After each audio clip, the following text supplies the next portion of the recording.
The Great Hall of the Galactic Alliance was silent.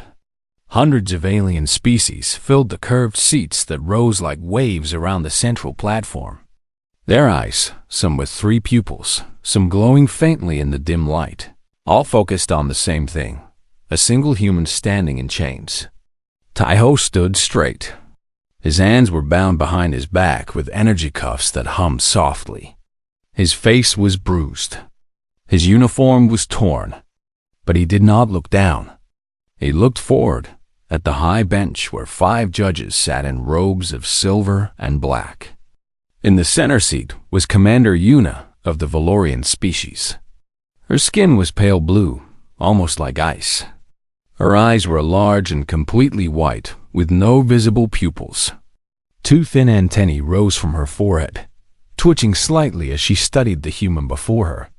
She was young for a commander, barely 200 cycles old, but she had earned her place through perfect obedience to Alliance law. Today, she would deliver justice, or what the Alliance called justice. The prosecutor, a tall insectoid creature named Advisor Ban, stepped forward. His voice clicked and buzzed as he spoke, translated instantly by the devices embedded in everyone's ears. The accused is Taiho, a soldier of the Human Defense Corps. 6 standard weeks ago, he destroyed an Alliance patrol vessel in Sector 14. 43 crew members died. The Alliance demands death. A murmur passed through the crowd. 43 dead. The number hung in the air like poison. Yuna leaned forward. Does the accused wish to speak? Taiho lifted his head. His voice was calm, steady. I do. Then speak.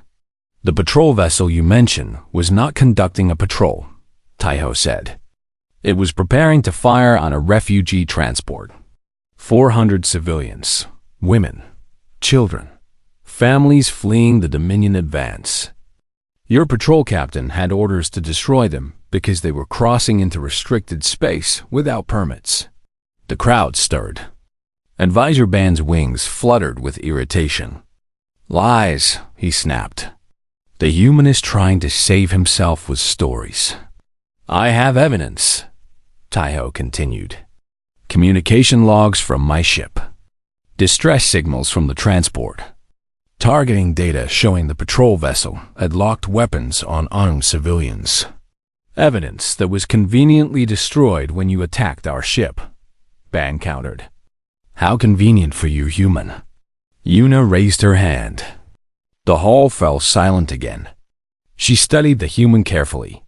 Humans were new to the galaxy. They had only achieved faster-than-light travel 50 years ago. In that short time, they had spread quickly, building colonies, forming militias, and making themselves impossible to ignore. The elder species did not trust them.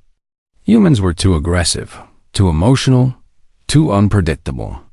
They bred quickly and died quickly, and seemed to care nothing for the ancient laws that kept galactic peace. Many in the Alliance believed humans should have been contained on their home planet. Others wanted them eliminated entirely, before they became a threat. Yuna had no personal hatred for humans. She simply did not think about them very much. They were a minor species, barely worth attention. But politics demanded attention today. The war with the Dominion Empire was going badly. The Alliance needed unity. They needed to show strength. And they needed someone to blame for the recent failures. A human would serve that purpose perfectly.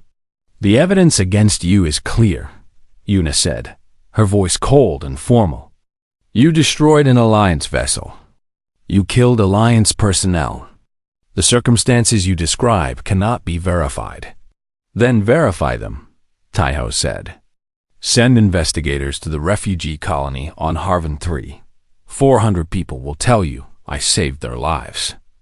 Refugees have no legal standing in Alliance courts, Advisor Ban said dismissively.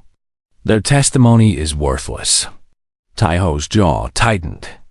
For the first time, something like anger flickered in his eyes. But he controlled it. He took a breath and spoke again. Commander, I am a soldier. I have dedicated my life to protecting innocent people. I have dedicated my life to protecting innocent people.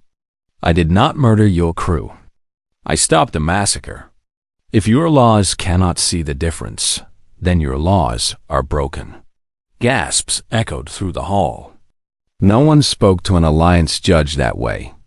No one questioned the law so openly. Una felt her antennae twitch with irritation. The human was making this difficult. He was supposed to beg, to grovel, to make the judgment easy. Instead, he stood there with quiet dignity, challenging the entire system. She glanced at the other judges. They were looking at her, waiting. The decision was hers. She knew what she was supposed to do. The Alliance High Command had made it clear before the trial. The human must be found guilty. The human must be punished severely. It would send a message to the other humans. Stay in your place, or suffer the consequences. Una had never disobeyed an order in her life. She had risen through the ranks by being reliable, by never questioning, by always doing what was expected. That was how one survived in the Alliance. That was how one succeeded. She looked at Taiho one more time. He met her gaze without fear. There was no hatred in his eyes, no desperation. Just a calm certainty, as if he already knew what she would decide and had made peace with it. It made her uncomfortable in a way she could not explain. The tribunal has reached its verdict, she announced. Her voice echoed through the silent hall. The accused, Taiho of Earth, is found guilty of the destruction of Alliance Patrol Vessel 773 and the murder of its crew. The sentence is death. The crowd murmured approval. Advisor Band's mandibles clicked with satisfaction. However, Una continued, in recognition of the accused's military service, the sentence will be carried out through exile rather than execution. The prisoner will be transported to Korath 7, where he will serve his sentence until natural termination. Korath 7, the frozen prison planet, a world of endless ice storms, deadly predators, and temperatures that could kill an unprotected being in minutes. No one survived more than 3 cycles there. It was death, just slower and more painful than a quick execution. Some in the crowd seemed disappointed. They had wanted to see the human die immediately, but most nodded in approval. Exile to Korath 7 was considered a fate worse than death. The human would suffer greatly before the end. Guards moved forward to take Taiho away. As they grabbed his arms, he spoke one last time. Commander Una. She looked at him, surprised that he knew her name. I forgive you, he said simply. Then the guards dragged him through the doors, and he was gone. Una sat frozen in her seat. Around her, the other judges were already standing, congratulating each other on a successful trial. Advisor Ban was speaking to reporters, explaining how this verdict proved the Alliance's commitment to justice. But Una could not move. Those 3 words echoed in her mind. I forgive you. Why would he say that? She had just condemned him to death. She had ignored his evidence, dismissed his defense, and sent him to die alone on a frozen wasteland. He should hate her. He should curse her name. Instead, he forgave her. She did not understand humans. She did not understand them at all. Una finally stood and left the hall through a private exit. She told herself that she had done her duty. She told herself that the human was probably lying, but he was a murderer who deserved his fate. She told herself that she would forget his face within a week. But that night, when she closed her eyes, she saw him standing in chains, looking at her without hatred. And she wondered, for the first time in her long career, if she had just made a terrible mistake. 6 months passed. The war grew worse. Commander Una stood on the bridge of her flagship, the Silver Dawn, watching the stars drift past the observation window. Her fleet of 12 ships moved in formation through the darkness of space, heading toward the Korath system. She had tried not to think about that name. Korath, the frozen prison planet where she had sent the human to die. But the war had brought her here anyway, as if the universe was playing a cruel joke. The Dominion Empire had pushed deep into Alliance territory. Colony after colony had fallen. The Alliance military, once considered the greatest force in the galaxy, was struggling to hold the line. They needed intelligence on enemy positions, and the Korath system was the best place to gather it. So here she was, 6 months after the trial, flying past the world where Taiho was probably already dead. "Commander," her second officer said, "we are approaching the survey coordinates." Yuna nodded. "Begin scanning. I want full reports on all Dominion activity in this sector." The crew worked efficiently. Yuna had trained them well. Her ship was known for its discipline, its precision, its perfect record. She had been promoted twice since the trial. The Alliance High Command was pleased with her loyalty. But Yuna did not feel pleased. She felt tired. The war was taking something from her, something she could not name.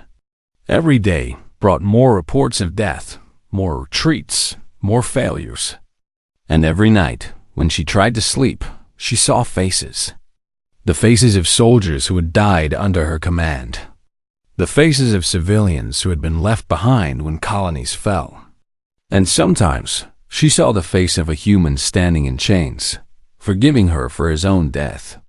She pushed the thought away. There was no time for guilt. There was only the mission. "Commander." The sensor officer's voice was sharp with alarm. Multiple contacts emerging from hyperspace. Dominion signatures. At least 30 vessels. Yuna's blood went cold. 30 ships. Her fleet had only 12. "Battle stations," she ordered, keeping her voice calm. All ships, defensive formation. But it was already too late.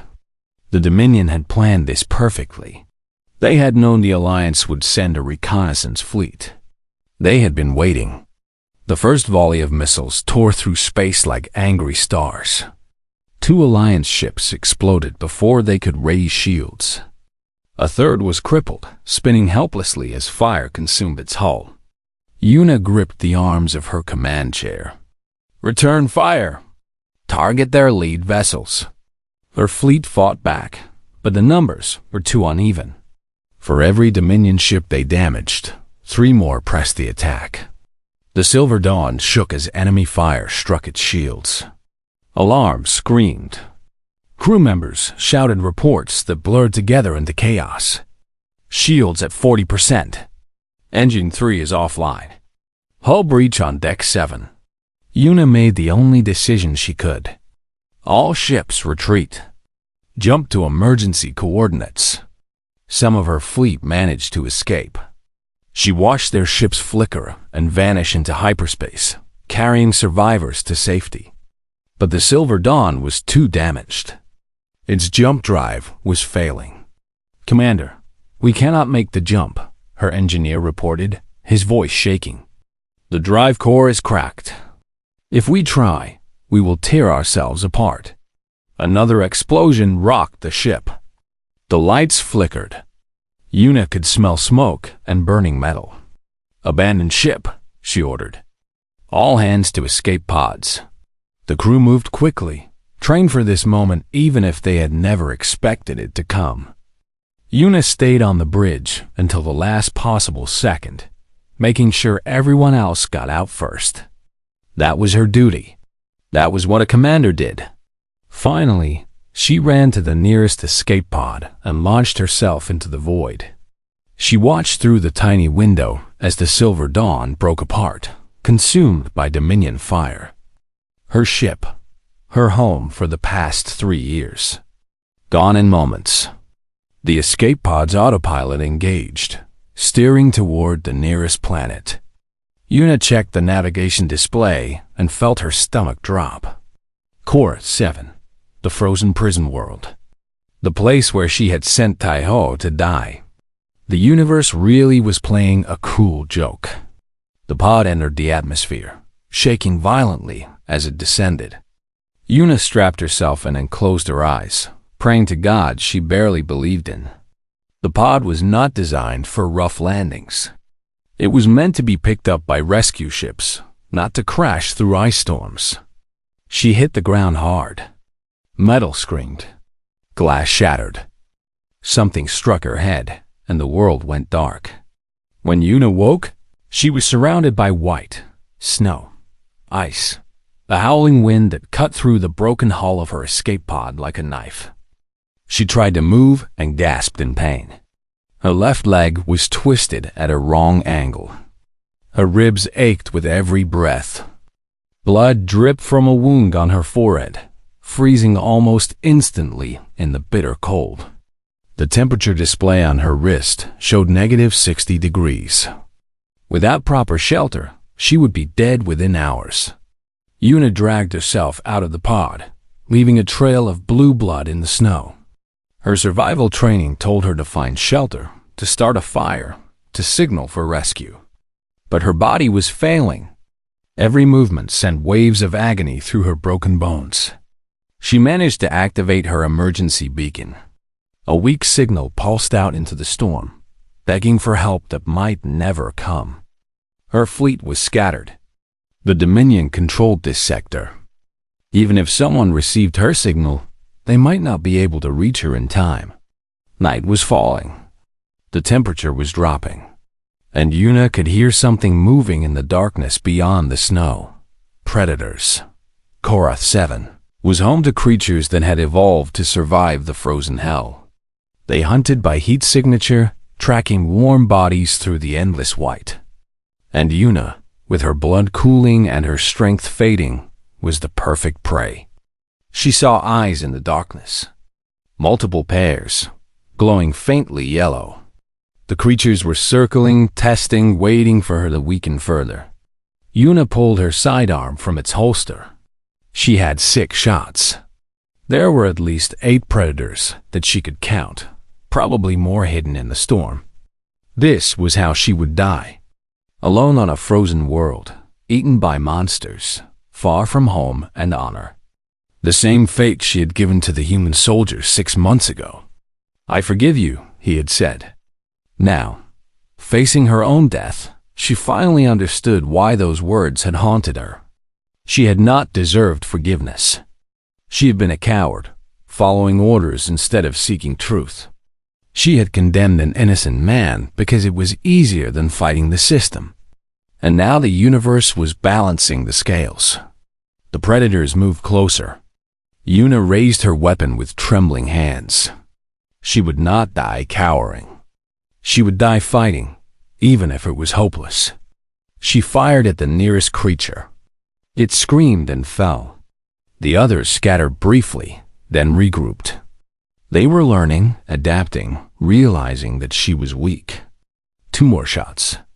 2 more kills. But more kept coming, emerging from the storm like ghosts. Yuna's vision was blurring. The cold was seeping into her bones, slowing her thoughts, numbing her fingers. She had 3 shots left. Then nothing. She whispered a prayer for her crew, hoping they had escaped. She whispered an apology to Taiho, wherever his frozen body lay on this terrible world. Then she heard something impossible. A voice. A human voice, shouting through the storm. "Get down!" A figure burst from the white darkness, moving faster than she thought possible in this frozen hell. He carried a makeshift spear and wore rough furs over torn clothing. His face was hidden by a hood, but his movements were unmistakably human. He threw himself at the predators with a fury that made Yuna's breath catch. He fought like a wild animal, stabbing and slashing and roaring challenges into the wind. The creatures that had seemed so terrifying moments ago suddenly looked confused, uncertain, facing a predator more dangerous than themselves. One by one, they fled into the storm, leaving their dead behind. The human stood in the blood-stained snow, breathing hard. Then he turned and walked toward Yuna. She raised her weapon instinctively, even though her hands could barely hold it. He knelt in front of her and pushed back his hood. She knew that face. She had seen it in her dreams for 6 months. Taiho looked at her with calm eyes. The same eyes that had watched her condemn him to death. The same eyes that had offered forgiveness when he had no reason to forgive. "You," she whispered. He nodded slowly. "Me." Then, without another word, he began treating her wounds. Yuna woke to warmth. For a moment, she thought she was dead. The afterlife, she had always been taught, was a place of gentle heat and soft light. But then the pain returned, throbbing through her leg and ribs, and she knew she was still alive. She opened her eyes and found herself in a cave. A fire crackled nearby, casting dancing shadows on the stone walls. Animal furs covered her body, keeping the cold at bay. Her wounds had been cleaned and wrapped with strips of cloth. Taiho sat across the fire, watching her. He looked different from the man she remembered at the tribunal. Thinner, harder, with scars on his face and hands that told stories of desperate survival.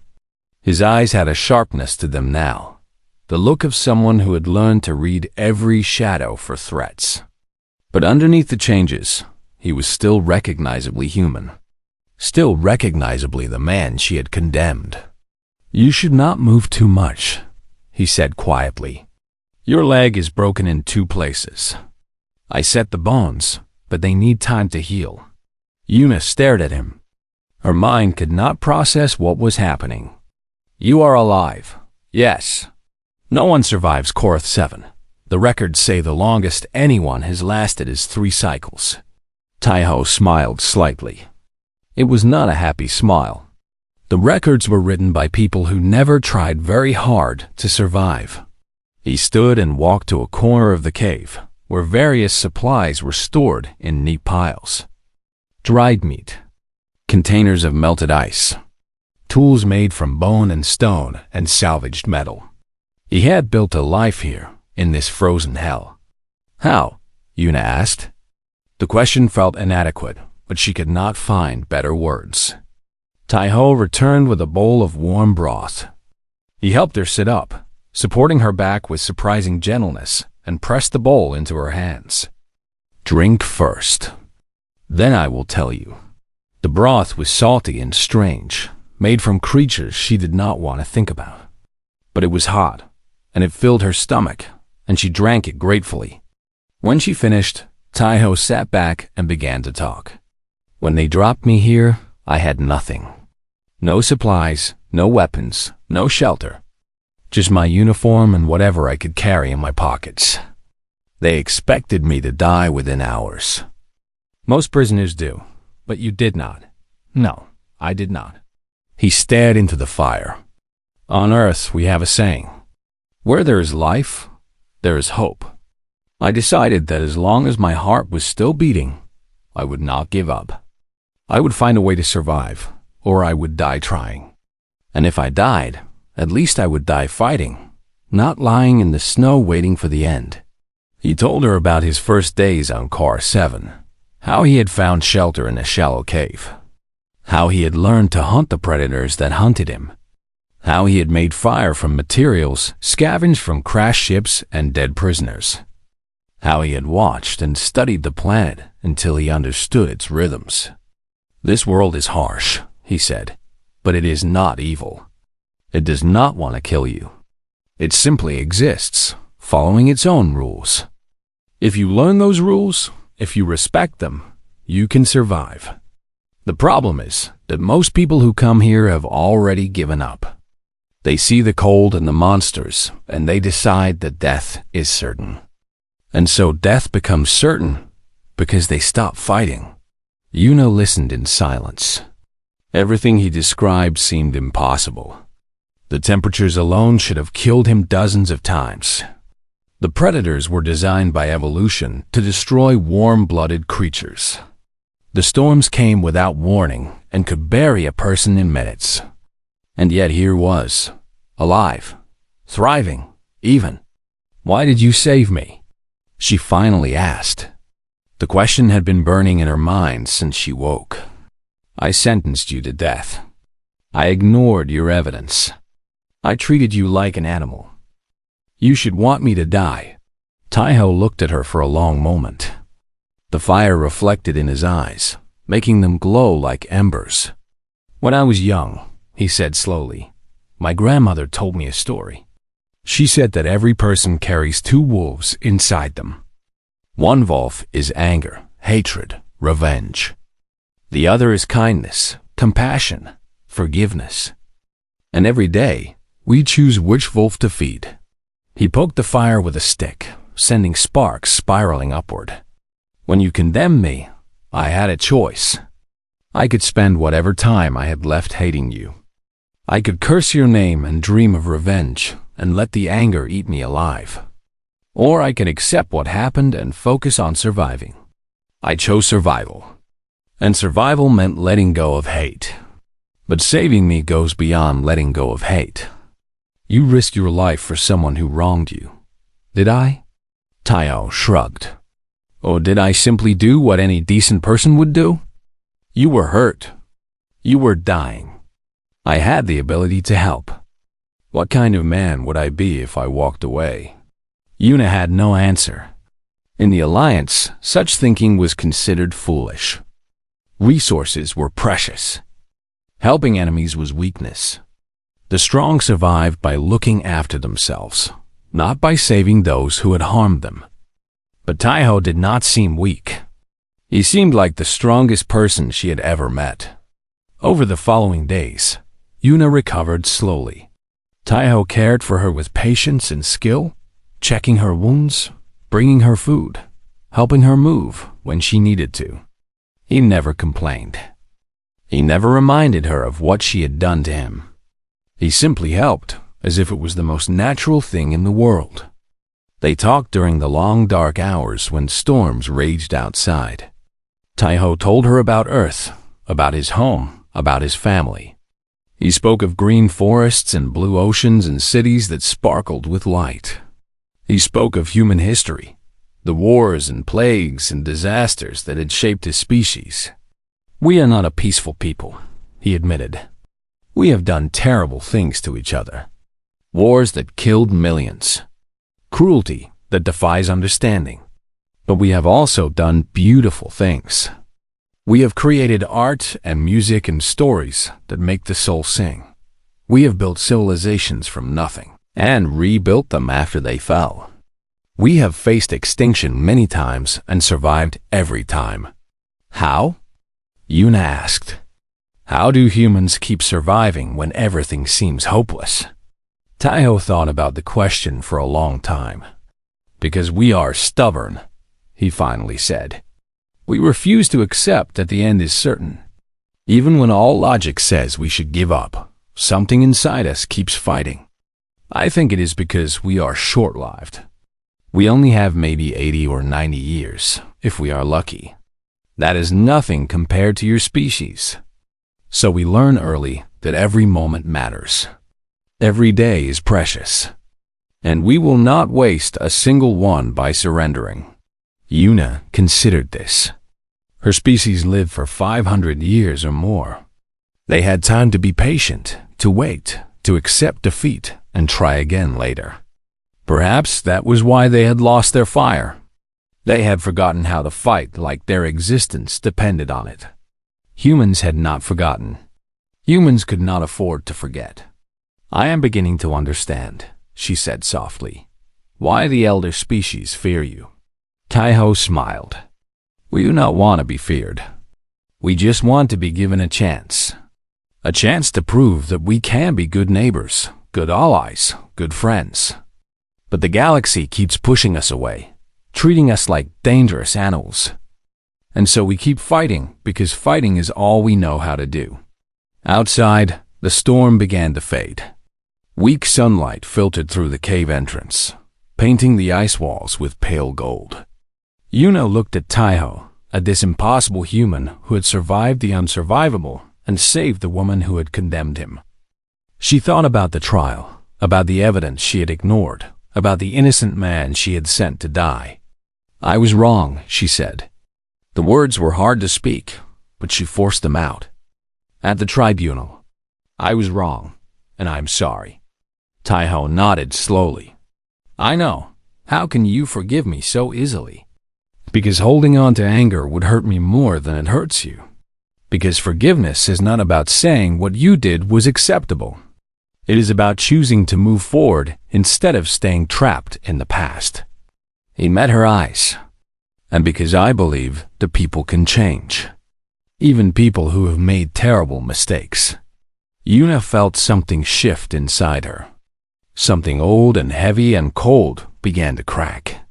For the first time in 6 months, she felt hope. On the 5th day, they came. Taiho heard them first. He stopped mid-sentence and tilted his head, listening to something beyond the wind. His body went rigid, every muscle tensing like a predator sensing danger. What is it? Yuna asked. Ships, landing nearby. He moved to the cave entrance and peered out at the frozen landscape. Not Alliance. The engine sound is wrong. Yuna felt her blood chill. Dominion? Most likely. They must have tracked your escape pod signal. Taiho grabbed his spear and a crude knife made from sharpened bone. They will send a ground team to search for survivors. Standard procedure is 6 soldiers for a retrieval mission. How do you know Dominion tactics? I fought them before I was captured. We learned their patterns quickly. They are efficient, brutal, and very thorough. He looked back at her. Can you walk? Yuna tried to stand. Her legs screamed in protest, but she gritted her teeth and forced herself upright. Barely. That will have to be enough. We cannot stay here. This cave is the most obvious shelter in the area. They will check it first. He helped her outside, supporting most of her weight as they struggled through the snow. The cold hit Yuna like a physical blow, stealing her breath and stinging her exposed skin. She had spent days in the warm cave, and her body had forgotten how brutal Korath 7 could be. Taiho led her to a narrow crevice between 2 massive ice formations. It was barely wide enough for them to squeeze through, hidden from casual view by an overhang of frozen rock. Stay here, he said, pressing a small knife into her hand. Do not make any sound. Do not move unless you have no choice. What are you going to do? His eyes were hard, determined. What I have to do. Before she could argue, he disappeared into the white landscape, moving with a speed and silence that seemed impossible for a creature of flesh and blood. Yuna waited. The cold gnawed at her through the furs. Her broken leg throbbed with every heartbeat. She clutched the knife and tried to control her breathing, tried to make herself invisible. Minutes passed. Then she heard voices. Dominion soldiers. 6 of them, just as Taiho had predicted. They moved through the snow in tight formation, their armor gleaming black against the white landscape.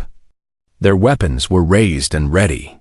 Their helmets displayed tactical information that Yuna could not read from this distance.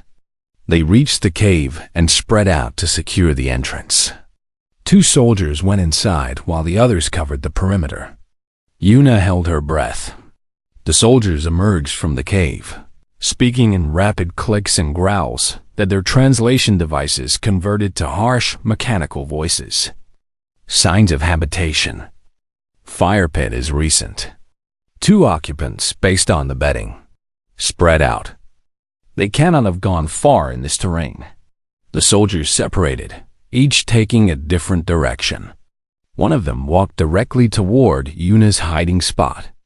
She pressed herself deeper into the crevice, ignoring the pain that shot through her body. The soldier came closer, closer. His boots crunched in the snow barely 3 meters away. Then Taiho struck. He came from above, dropping from the ice formation like a falling shadow. His spear took the soldier through the neck joint, the one gap in Dominion armor that was always vulnerable.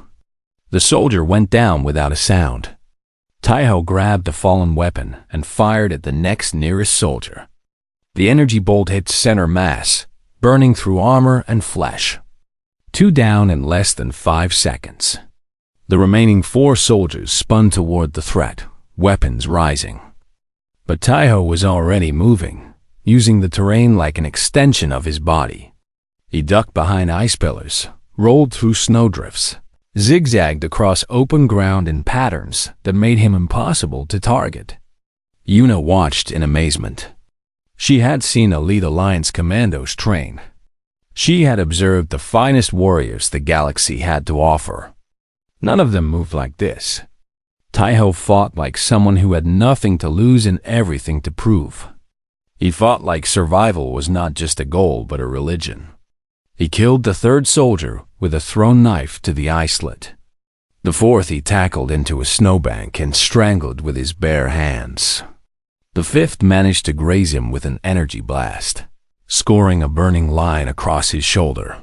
But Taiho ignored the wound and drove his spear through the soldier's chest. The 6th soldier was smarter than the others.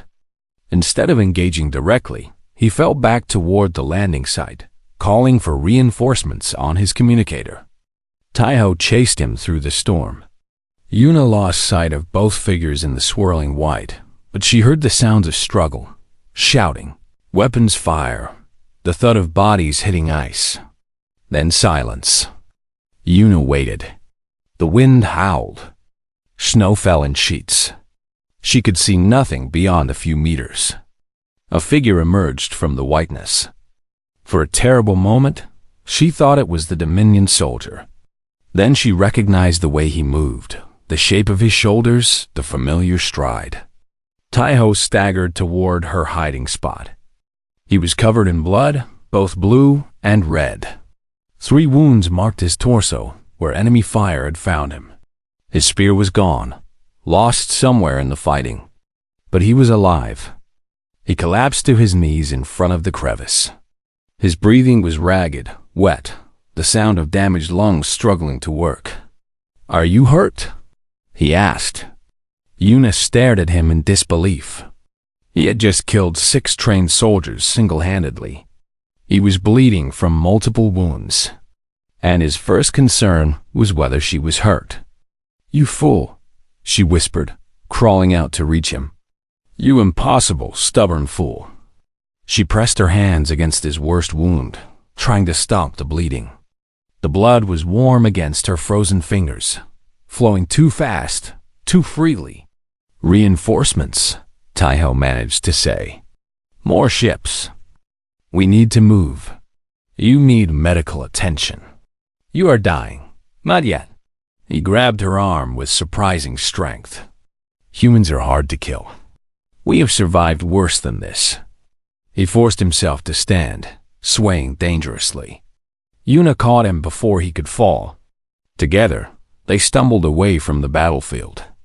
Taiho led them through a maze of ice formations that Yuna never could have navigated alone. Every few minutes, he stopped to listen for pursuit. Every few minutes, he coughed blood into the snow. Finally, they reached another cave, smaller than the first but well hidden. Taiho had prepared it as a backup shelter, stocking it with supplies and furs. He fell onto the ground the moment they were inside, too exhausted to move further. Yuna knelt beside him and examined his wounds. What she saw made her want to weep. The energy blasts had burned deep into his flesh. One had punctured his lung. Another had grazed his heart. By any reasonable medical assessment, he should already be dead. But he was still breathing, still fighting, still refusing to give up. "Why?" she asked, her voice breaking. "Why did you fight them? You could have hidden. You could have let them take me and saved yourself." Taiho opened his eyes. They were still bright, still determined, despite the pain that must have been overwhelming. "Because you needed protection. Because I was the only one who could provide it." He smiled weakly. "And because humans do not abandon people. Not even people who have hurt us. That is not who we are." Yuna felt tears freezing on her cheeks. She had spent her whole life believing that strength meant hardness, that power meant indifference, that success meant putting yourself first. She had climbed the ranks of the Alliance by being cold and reliable and utterly loyal to the system. And here was this human, this supposed primitive, this condemned criminal, teaching her what true strength looked like. "You saved my life," she said. "Twice. I owe you a debt I can never repay. You do not owe me anything." Taiho's eyes were closing. His body was failing. "Just remember what you learned here. Remember that humans are not your enemies. We are not monsters or primitives or animals. We are just people, trying to find our place in a universe that does not want us." His breathing slowed. His eyes closed completely. For a terrible moment, Yuna thought he was dead. Then she saw his chest rise, ever so slightly.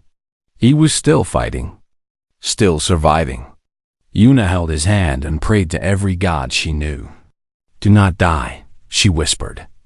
"Please do not die. I cannot carry your sacrifice alone."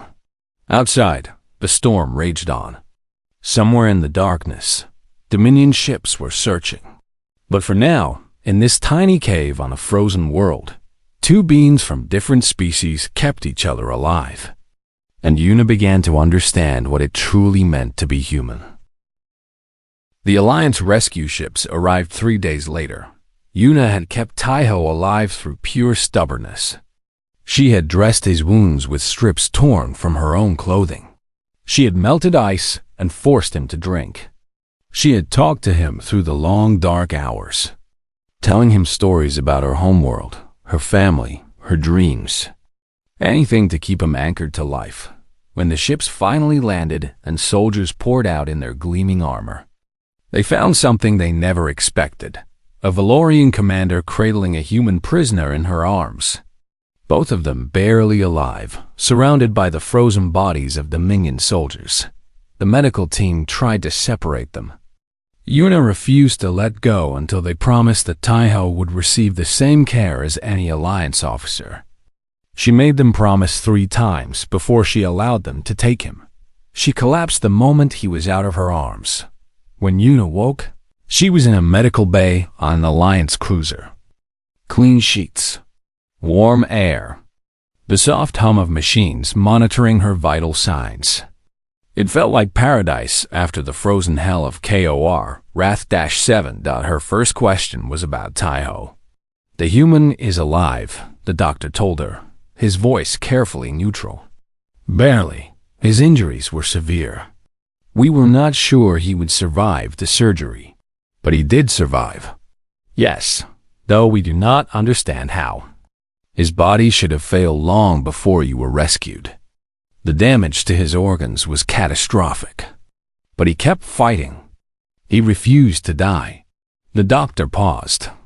"I have never seen anything like it." Yuna smiled despite her exhaustion. "That is what humans do. They refuse to die." The journey back to Alliance headquarters took 2 weeks. Yuna spent most of it in the medical bay, recovering from her own injuries and watching over Taiho. He remained unconscious for the first week, his body slowly healing in ways that continued to amaze the doctors. During that time, Yuna accessed the Alliance archives and requested the full files from Taiho's original case.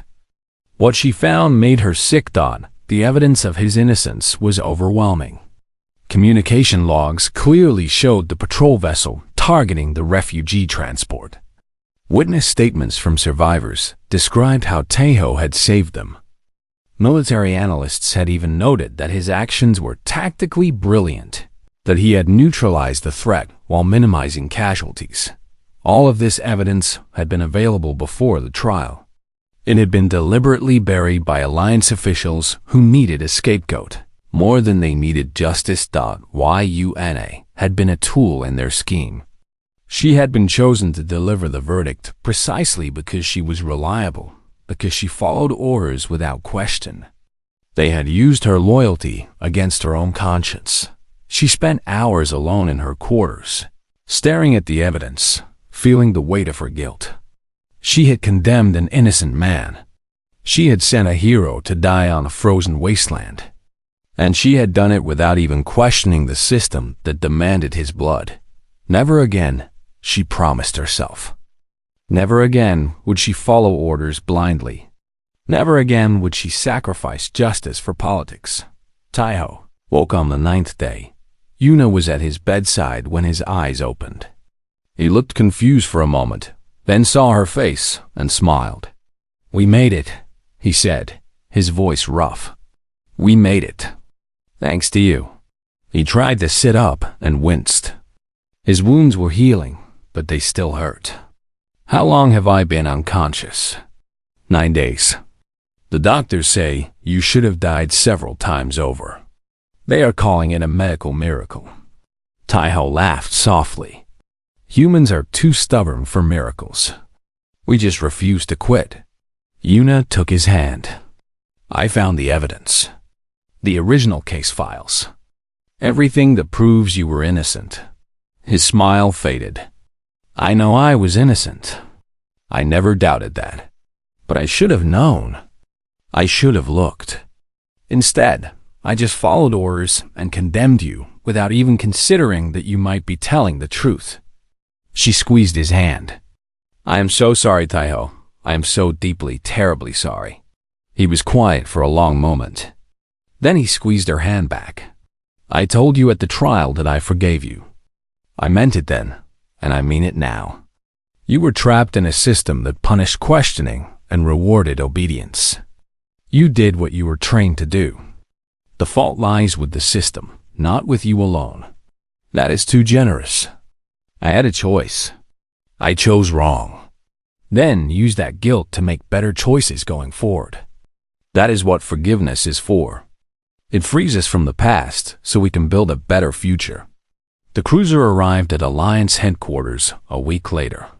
News of Yuna's survival had spread, but the details of her rescue remained classified. When she limped down the boarding ramp, supported by a medical aide, she found a crowd of officials waiting for her dot. They wanted to give her medals. They wanted to celebrate her as a war hero who had survived impossible odds. They wanted to use her story to boost morale during the difficult war. Yuna refused all of it. Instead, she requested an immediate audience with the Alliance High Council. The council chamber was even larger than the tribunal hall where she had condemned Taiho. 100 representatives from dozens of species filled the curved seats, their eyes fixed on the young Valorian commander who stood alone on the central platform. "I have come to deliver a report," Yuna said, her voice clear and strong. "A report about what I witnessed on Korath 7. A report about humans." She told them everything. She told them about Taiho's survival, his intelligence, his compassion. She told them about how he had saved her life without hesitation, without expectation of reward. She told them about his refusal to embrace hatred, even toward those who had wronged him. "We have treated humans as primitives," she said. "We have feared them, dismissed them, condemned them to death for crimes they did not commit. We have been wrong." The council stirred. Some members looked uncomfortable. Others looked angry. A few looked thoughtful. "Humans are not our enemies," Yuna continued. "They are not monsters or threats to be contained. They are a people of remarkable strength and resilience. They survive against impossible odds. They protect others even at cost to themselves. They forgive those who have hurt them and work toward a better future." She pointed to the evidence displayed on the screens around the chamber. This man, Taiho, was sentenced to death for destroying an Alliance vessel. The truth is that he destroyed that vessel to save 400 innocent refugees. The truth is that our own officials buried the evidence because they needed someone to blame. The truth is that we nearly killed a hero because of politics and prejudice. The chamber erupted in shouting. Some council members demanded Yuna be silenced. Others called for investigations. Others simply stared in shock at the evidence before them. Yuna raised her hand and waited for silence. "I am not asking for forgiveness for myself. I delivered the verdict that condemned Taiho. I will carry that guilt for the rest of my life. But I am asking for justice. I am asking for this council to recognize that our treatment of humans has been wrong. I am asking for full membership for humanity in the Galactic Alliance, not as junior partners or supervised children, but as equals. The vote took 3 days of debate. Old prejudices fought against new evidence. Fear fought against reason. Politics fought against justice.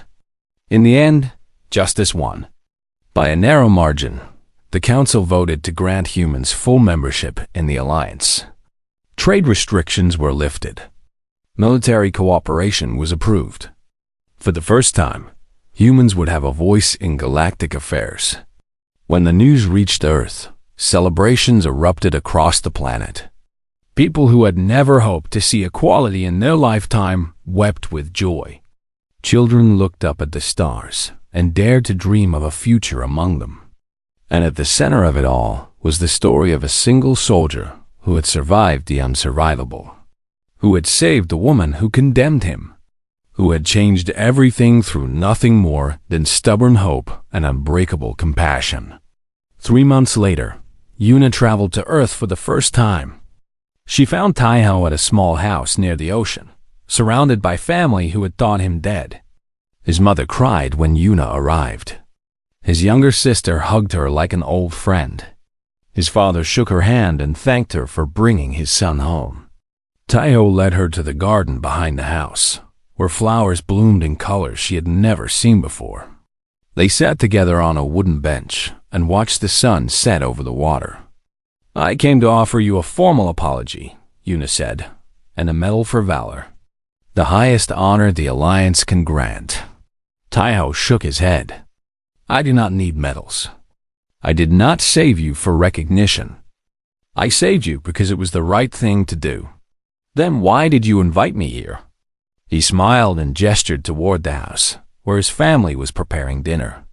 "Because you look like you need a good meal, and because I thought you might like to see what you helped save." Yuna looked at the house, the family, the flowers, the ocean. She thought about the frozen wasteland where she had nearly died. She thought about the trial where she had condemned an innocent man. She thought about all the changes that had followed, the votes and debates and new policies. "This is beautiful," she said quietly. "Earth is beautiful. It has its problems," Taiho admitted. "Humans are not perfect. We fight each other, we make mistakes, we hurt the ones we love. But we keep trying to be better. We keep reaching for something higher." He looked at her. "That is what you taught me about the Alliance when we talked in that cave. Not everyone is corrupt. Not everyone follows blindly. Some people, when they see the truth, choose to fight for it." "You taught me that," Yuna said. "Not the other way around." They sat in comfortable silence as the stars began to appear. The same stars that Yuna had traveled through, that Taiho had dreamed of reaching, that now connected their two species in ways neither had ever imagined. From the house, his mother called them for dinner. Taiho stood and offered Yuna his hand. "Come, you are family now. And family eats together." Yuna took his hand and let him lead her toward the warmth and light. Behind them, the last rays of sunset painted the sky in gold and red and purple. The ocean whispered ancient songs. The flowers swayed in the gentle breeze. And somewhere across the galaxy, a new era was beginning. An era where humans and aliens would work together, learn together, and build something greater than either could achieve alone. It had started with a single act of forgiveness on a frozen world. It would end among the stars.